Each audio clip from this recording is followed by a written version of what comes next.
về chiến lược á, mọi người expect bài đầu có nên hit đình đám hay không? Anh về cái expect của anh nhé, là Big Boom ha. cái cú đầu tiên á là anh cần mọi người phải đón nhận Phương như là một ca sĩ, là mọi người đón nhận và mọi người thừa nhận rằng ca sĩ Mai Phương chứ không phải là Hoa hậu Mai Phương. Đó là cái điều mà anh muốn. Vậy anh đang nghiêng về cái nào không? Are you ready to see the new me?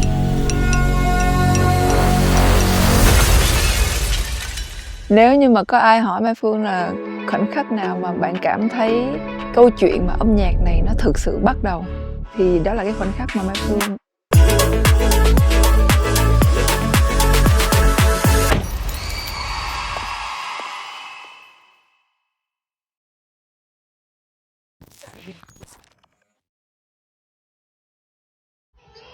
Một số ý kiến đánh giá Mai Phương cần thiết chế lại, xây dựng hình ảnh đẹp và thanh lịch trước khi lên đường Guinness World. Tuy nhiên, cũng có bộ phận cư dân mạng bày tỏ chuyện nhún nhảy theo cảm xúc trong một sự kiện âm nhạc là hết sức bình thường. Thậm chí, có người còn bày tỏ sự thích thú trước màn rũ bỏ hình tượng, tự tin thể hiện nguồn năng lượng tươi trẻ của Hoa hậu Mai Phương.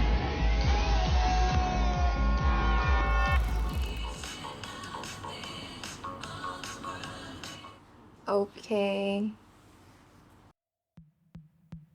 Ý là em cũng không có cố tình á, nhưng mà mọi thứ nó tự nhiên xảy đến để em cũng học cách đối mặt với nó, thì em cũng muốn anh với chị Hương cũng review lại để mọi người cũng có cái gì đó know about me. Anh đã làm trong lĩnh vực về beauty rất là nhiều rồi. Thì Hoa hậu họ sẽ có những cái chuẩn mực, họ chuẩn mực và họ sẽ có những cái mà khán giả kỳ vọng của họ. Nhưng mà em đang thể hiện ở đây thì em lại thể hiện con người về âm nhạc của em đang để thả mình vào âm nhạc. Tất nhiên là công ty sẽ có những cái định hướng cho em, nhưng cái định hướng đó nó sẽ bay trên cái con người âm nhạc của em, và làm thế nào đó để khán giả hiểu về con người âm nhạc và yêu cái con người âm nhạc đó của em. Cho nên em cứ là chính em thôi, nhưng công ty sẽ giúp em làm sao đó cái chính em đó nó đi đúng hướng để phát triển. Thực sự khó nha mọi người, khó lắm, bởi vì bạn đã quen với cái chuyện là bạn phải luôn luôn tròn trịa như vậy rồi. Và tôi nói với Mai Phương rằng là em đừng, anh không cần em phải tròn trịa, em phải hoàn hảo, em phải làm gì hết. Đối với anh thì bất cứ một người nghệ sĩ nào phải có một bản sắc riêng. Mình gặp anh Phan anh có một cái định hướng rất là rõ ràng dành cho Mai Phương.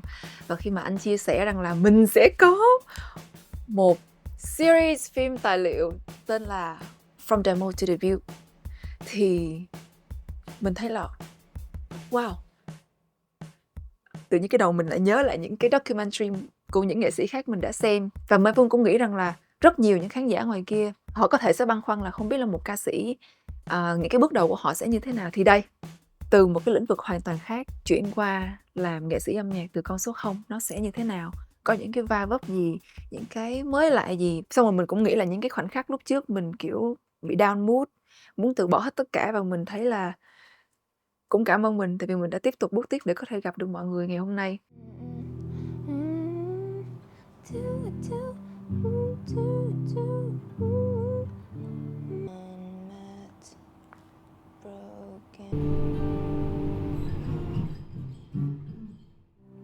You break me, I'm torn apart.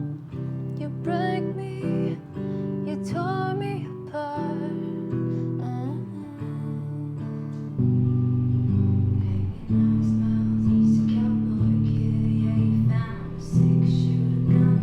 I just sang Taylor Swift, so unless you break.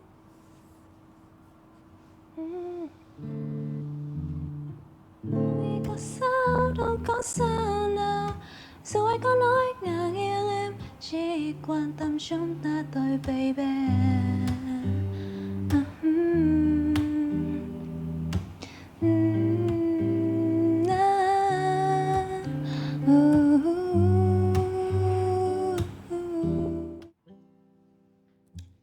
I wrote this song with Thi and Thái. Ý là tuần trước thì mình có làm bài này với Thi với Thái, một bản demo vui vui. What is it? Hình như chưa có tên, mới có lời thôi. Ok, vô đi. Em chào. Hello, rồi đi.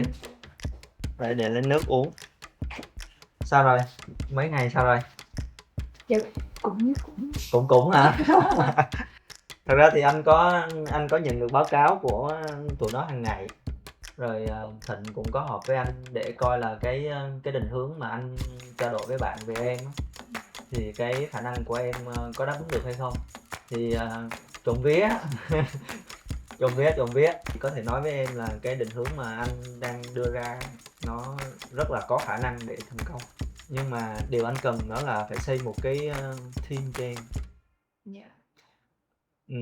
Ca sĩ không thể nào thành công nếu không có team. Anh đánh giá cao tư duy của em, anh đánh giá cao nỗ lực của em, nhưng mà giọng hát chính là cái thứ mà khiến cho khán giả hiểu em hơn, khán giả yêu thích em. Nó chính là cái phương tiện quan trọng nhất để em đến gần với khán giả. Và anh biết là bên cạnh đó em còn phải đi học đúng không? Nhưng mà đây là cái bản lề và anh cần em phải nỗ lực hơn, và anh cần em phải tập trung hơn và biến những cái lo lắng nó thành hành động. Sẵn sàng để bước vào giai đoạn cam go nhất chưa? Sẵn sàng nhá. I'm ready. Ok.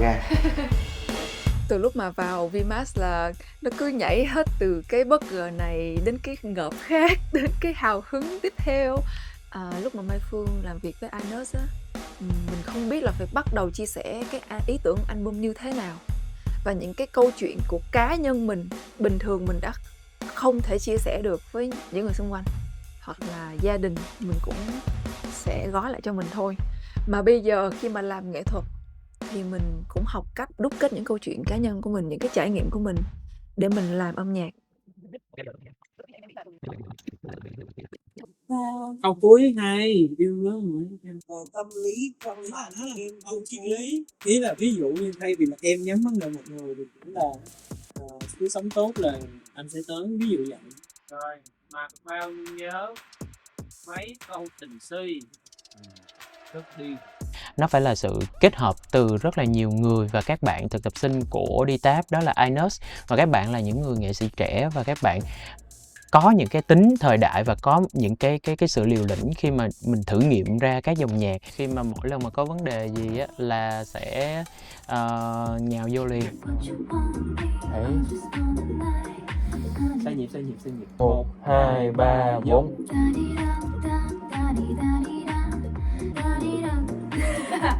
I'm sorry. Không, cái này lung tung rồi. Nhận thức xíu nào.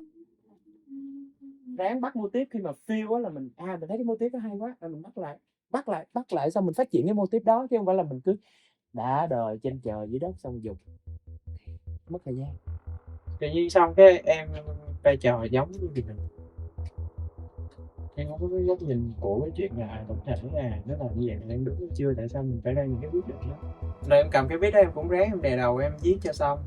Em đã trải qua rất là nhiều thứ rồi, đâu phải songwriter lúc nào cũng phải đợi team beat qua viết, có khi có xài được nó đâu, đúng không? Mình vẫn phải tự thân vận động được mà, hoặc là mình đánh đàn, mình tự mình dựng hợp âm của mình và mình thuyết phục ngược lại từ phía của nhạc sĩ sáng tác, hoặc là theo kiểu này gửi lên cho music producer. Mọi người phải teamwork với nhau, và mọi người phải debate với nhau, mọi người phải tranh cãi với nhau, mọi người phải bảo vệ quan điểm của mình. Sau khi mà mọi người đã làm xong một cái demo rồi, mọi người lại phải đưa lên cho DTAP coi duyệt. Sau khi DTAP coi duyệt xong thì lúc đó mới đưa lên đến mình. Lúc mà hát hơi nhiều quá ra là nó khó hơn. Lấy hơi kỹ qua đó. No fucky hey. Da da da da da da da. Da da da da da da da. Đúng rồi đó. Lại. Đúng rồi. Rồi, let's go.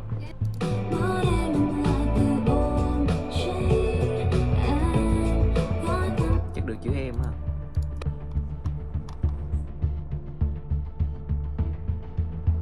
Chị phải tập hát tiếng Việt đi, để chị biết hát các cái chữ đó làm sao mà phát âm cho nó đẹp.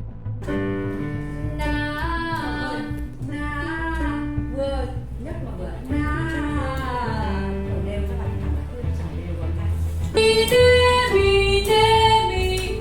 Cổ đều không ra ngoài được cái âm thanh nó bật hẳn lên phía trên và nó ra ngoài thì nó sẽ có cảm giác nó hơi vào tay đầu ra đi qua cái hàng trên để biết.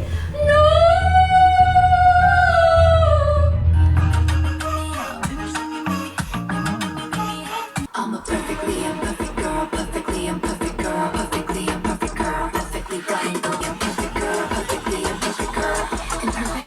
Em nghe nhạc AI bao giờ chưa? Dạ chưa, nhưng mà em hiểu các cô nói rồi. Nó không có gì để mình cảm thấy là chờ đợi ở phía sau. Nó dễ đoán trong bố cục bài hay là trong Không, trong cách hát của em. Cho nên là mình sẽ phải coi lại cái năng lượng của mình, cách phân bổ năng lượng và tức là không biết nữa, chắc em làm hoa hậu lâu quá.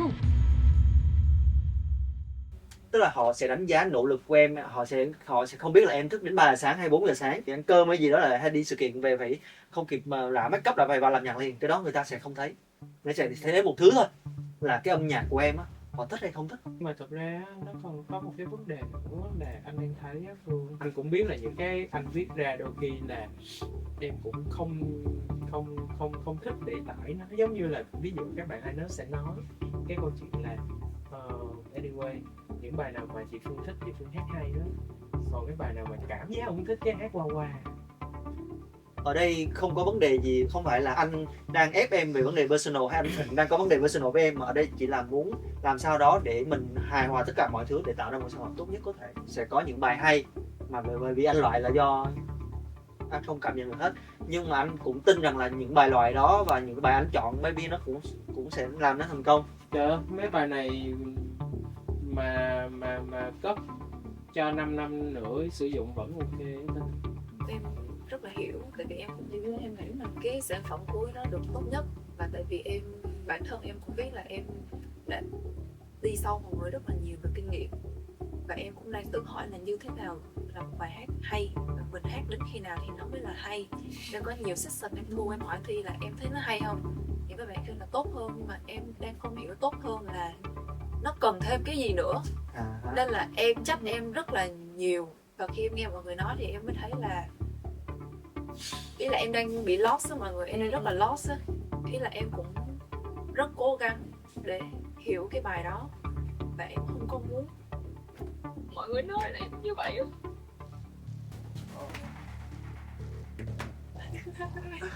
Đó, mọi người đang bàn với nhau mà. Không, mình không Phương, đây là mọi người đang bàn để tìm ra cái phương án tốt nhất cho em á. Bởi vì cái sự nghiệp của em nó cũng là cái sự nghiệp của anh đúng không, và cũng là cái sự nghiệp của tất cả mọi người ở đây, và anh hay chị Khuê hay là cả Như Thịnh nữa, tất cả đều là mình làm cùng một thuyền mà mọi người đang tìm ra một cái tốt nhất có thể. Rồi nó tóm lại nói nãy giờ mình nghĩ là Phương cũng hiểu rồi, về chị cứ nói là một câu ngắn gọn thôi. Bây giờ em đã xác định em là Mai Duyên, em đã xác định hình ảnh của em như thế nào thì sản phẩm em nó phải matching với cái hình ảnh đó. Cho anh cắt nghe xíu nha, cái vấn đề này nó hơi khó rồi, như này giống như câu hỏi em cần thêm cái gì nữa, em muốn biết câu trả lời không? Em cần thêm thời gian. Cho nên là anh không có giải quyết được cái vấn đề đó. Nên là người đóng vai ác là ở đây là anh đúng không? Chỉ cho nó có 6 tháng. Anh thật sự nha, nó là vấn đề về thời gian. Nếu mà Phương thu cái album này ở năm sau á, em tin là nó sẽ siêu hay.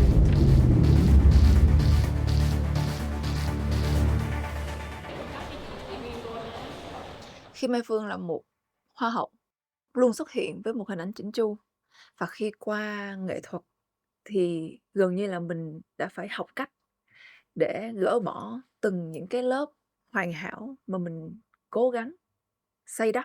Mostly fruits and herbs, so I believe that our product is pretty unique on this. And the next one, how about a marketing analysis? So we have. Thì mình học cách trở nên imperfect và hiểu rằng là mình cũng là một con người có cảm xúc, có những cái vấp ngã và nhiều thứ khác nhau, và mình không đến với âm nhạc, không đến với nghệ thuật để mà mình có thể phô bày những cái khuyết điểm, những cái sai lệch, mà mình đến với âm nhạc và nghệ thuật để cho ít nhất là bản thân mình cũng thấy được là những cái trải nghiệm, những cái cảm xúc, những cái hỗn độn, những cái lo toan, những cái buồn, những cái cùng cực, nó có thể được chuyển tải thành một cái tác phẩm nghệ thuật lưu lại giá trị và truyền cảm hứng cho những người khác.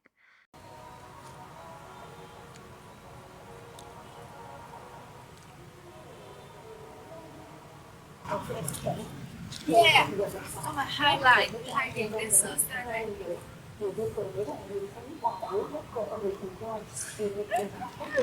Tính ra là cái album này lúc đầu tên là Mâu Thuẫn. Tại vì đó là do Mai Phương chưa bóc tách được những cái lớp sâu hơn. Cảm ơn Thi, I love you so much because you note down everything that I told you. Thì cô bé đã note và xong rồi note là đây là Mai Phương là một cô gái đầy mâu thuẫn đối nghịch. Mặc đồ thì cũng mâu thuẫn đối nghịch. Thì anh Thịnh mới yêu cầu là mâu thuẫn như thế nào, bóc tách ra thêm nữa. Ngồi nè, xong rồi nó sẽ flashback và những cái moment mà nó dẫn đưa em tới âm nhạc. Không, cái tiếng mà.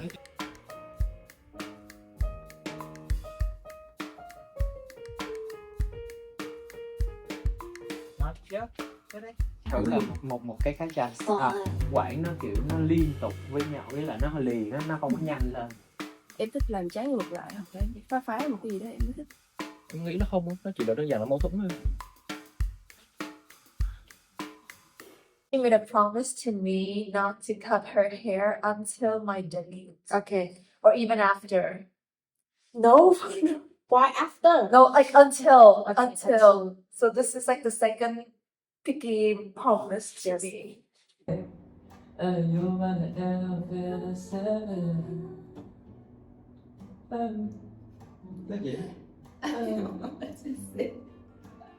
Mọi người đã là những cái mảnh ghép mà không thể thiếu trong album này của em. Tất cả mọi người luôn, không chỉ riêng Inus, không chỉ riêng D-Tap mà là toàn bộ công ty. Mọi người cho em những cái mảnh ghép về cảm xúc, những cái câu chuyện và từ đó nó đan vào với câu chuyện cá nhân của em và nó đã ra được album A Beautiful Mess. Cái cảm giác của bạn nó rất là mạnh. Tức là cổ dám nhìn nhận cả vào những cái phần tối của mình. Ở trong sâu thẳm tôi cũng có những điều tôi chưa tìm ra được, vẫn có những cái rối ren, vẫn có những cái thứ mà có những cái tổn thương tâm lý riêng chưa giải quyết được với chính mình. Mai Phương có một cái thế giới nội tâm rất là đa dạng, rất là màu sắc, rất là đẹp luôn. Và tôi nghĩ rằng một bài hát sẽ không đủ để nói lên chuyện đó. Anh Thịnh nói luôn, Mai Phương sẽ ra album.